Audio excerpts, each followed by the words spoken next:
বিভিন্ন ভাষা সত্ত্বেও হিন্দুদের মধ্যে ঐক্যসূত্র কি? এক, শাস্ত্র বলে গণ্য হতে গেলে সংস্কৃততে হওয়া চাই।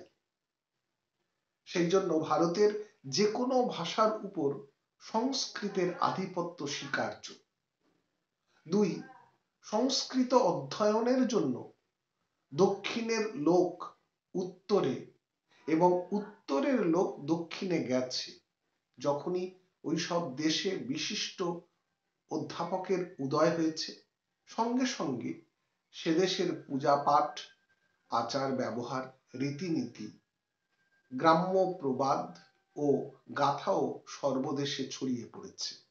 তিন, যে কোনো প্রদেশে কোনো মহাপুরুষ জন্মান না কেন, তার উপদেশ সমভাবে সমন্বয়ের সহিত সর্বপ্রদেশের সর্বস্তরের অন্ততপক্ষে কতকগুলি লোকও নিজেদের আদর্শ রূপে গ্রহণ করেছে, যেমন রাম, কৃষ্ণ, শঙ্কর ও রামায়ণ, মহাভারত ইত্যাদি।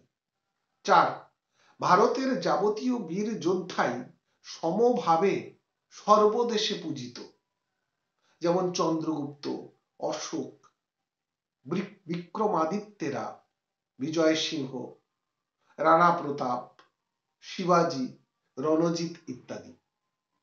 পাঁচ, ভারতের রামকৃষ্ণাদি অবতার সর্বপ্রদেশে সমভাবে পূজিত।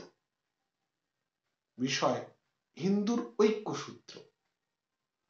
দিব্যবাণীর প্রতিধ্বনি স্বামী বাসুদেবানন্দ।